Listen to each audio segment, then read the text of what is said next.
Ætlum að halda áfram hérna í föstudagsþættinum og næst ætlum við að ræða aðeins aðra ráðstefnu sjávarútveg á Norðurlandi og verið velkomin, bæði tvö.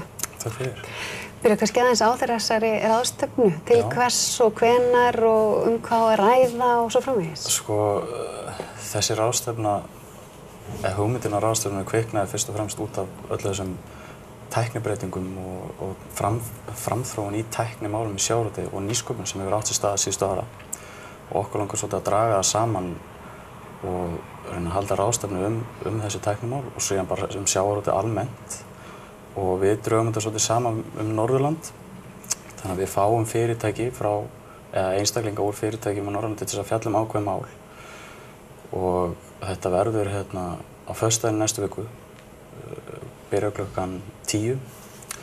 Og þessi ráðstefna lýsir sér þannig í rauninni að það verður aðalega fjallað öll þessi nýju tækninýjungar og bara þetta hugvit sem hefur komið fram hjá Íslendingum. Og í rauninni markmiðið með ráðstefnunni í rauninni að sýna þennan heim, sjávarútveginn. Þetta svo miklu meira en bara sjómenn í brælu og vond lykt og eitthvað svona sem svona almennt. Fólk hugsar sjávarútveg og þá það bara veiðar og vinnsla. Já. Sem orðin alltaf. Já, þetta svo miklu meira sko, og þetta svo drift. Þetta ekki bara einmitt veiðar og vinnsla. Allar stóðgreinar og öll þessi íslenska framleiðsla í tækninýjungum, það náttúrulega stór hluti af þessu. Sem náttúrulega sjúklega spennandi og snýst ekki kannski síst Kannski þegar ég hugsa sjávarútveg þá það bara róbótar og sjálfvirkni og svona. Frekar sko. Nákvæmlega, og tala nú ekki bara nýtingu og aukna arðsemi og umhverfismál. Já, nákvæmlega. Segðu mér aðeins að þú ert formaður félagsnemenda í sjávarútvegsfræðum eða auðlindadeildar. Já. Hvernig, kannski byrjum á því, hvers vegna ákvaðstu að velja þessa leið í námi? Bara eins og Sigmar var að segja þá þetta rosa mikið framþróun í þessu og þetta ekkert lengur eitthvað bara svona slórað svoleiðis, þetta bara verið að skapa verðmæti og mikilvægt og hefur alltaf verið hérna á Íslandi og mikilvægt fyrir þjóðina. Þannig að það var helsta ástæðan. Svo þetta líka rosalega svona þverfaglegt nám, þannig að maður ekki bara á tilraunastofu eða bara í viðskiptum eða eitthvað svoleiðis. Þetta bara svona kemur inn á allt, þannig að maður getur labbað inn í fyrirtæki og sé heildarmyndina en ekki bara eitthvað eitt svið. Hvað finnst þér það mest spennandi sem að gerast í íslenskum sjávarútvegi? Finnst þessi tækninýjung rosalega spennandi og hvað að koma og hvernig nýtingin á afurðinni og alltaf verið að finna nýja leiðir til að nýta hliðarafurðir og svoleiðis. Það ekkert verið að henda einhverju lengur eða eitthvað þannig. Nákvæmlega. Og kannski verðmæta eitthvað kemur. Já, algjörlega. Einu sinni var ég alveg þar að ég held bara að einn þorskur kostaði alltaf bara eitthvað. Þetta kannski ekki alveg svo simpul. Þetta alltaf breytast núna.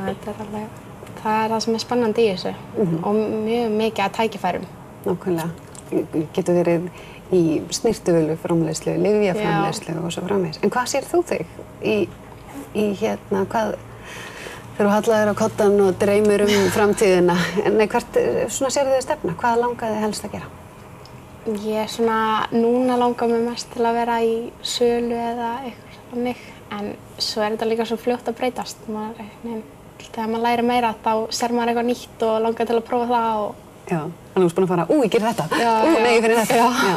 Þannig að sölu og markaðsstarf, það náttúrulega þessi alþjóða viðskiptatenging sem örugglega gríðarlega spennandi og kannski íslensku sjávarútveg kannski einna líklegast til þess að eiga í þeim viðskiptum eða hvað? Já, þetta mjög stór partur af þessu öllu. Nákvæmlega.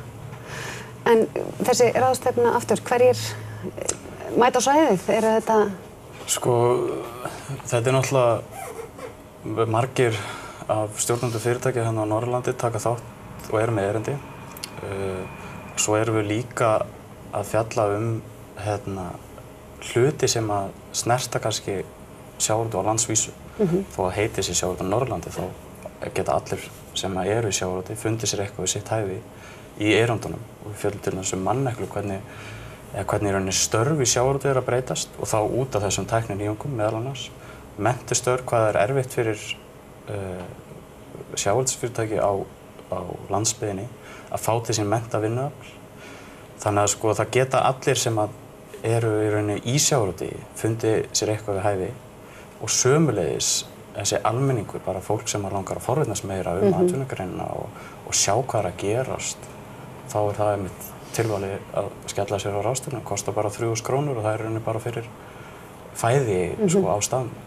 Þetta er náttúrulega miklu kannski meira spennandi og fjölbreytt grein heldur en maður áttar sig á áður en maður kynnir sér. Já, hún tegir anga sína víða sko. Það er bara fullt af fyrirtækjum hérna á Norðurlandi og sérstaklega eins og Akureyri og Eyjafjarðarsvæðinu sem eru ekki endilega í útgerð en eru nátengd sjávarútvegi, bara þjónustufyrirtæki. Já, það getur verið að selja kost eða bókhaldsfyrirtæki eða tölvufyrirtæki. Spítalinn þess vegna. Nákvæmlega. Ef eitthvað slasast þá þarf að sækja spítalaþjónustu. Nákvæmlega.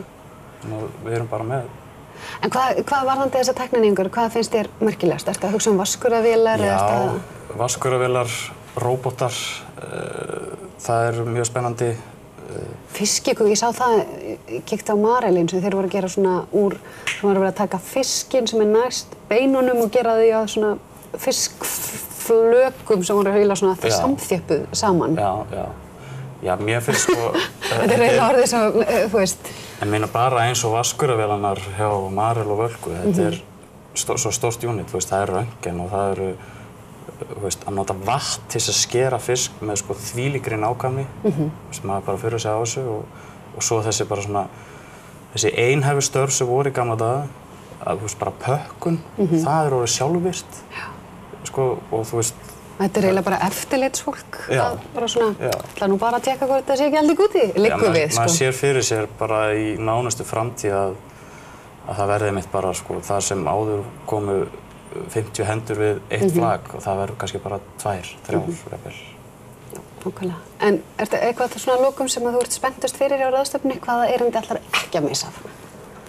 Mér finnst þannig tækniþróun í botnfiskvinnslu mjög áhugavert. Já.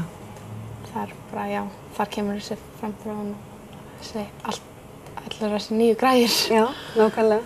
Þeir eru græjuliðið. Já. Nákvæmlega. Og þannig að það er gaman líka að sjá bara svona alveg að lokum, sjávarútvegsfræðin er að vaxa rosalega. Já. Ég man allavega þegar ég var í háskólanum að það voru alltaf einhverja örfáar ræður í stabbu, eða sem sagt í sjávarútvegsdeildinni, það voru bara 4 strákar. Þetta er ekki alveg sama myndin og er í dag. Nei, alls ekki. Hún er alveg, ég held að það hafi verið 80% aukning frá því í fyrra, þegar við byrjum núna í haust, þannig að... Og ekki bara strákar? Nei, alls ekki bara strákar, þannig að þetta er alveg... En þetta er ekkert eitthvað bara strákar, þetta er alveg, þetta er mjög áhugavert.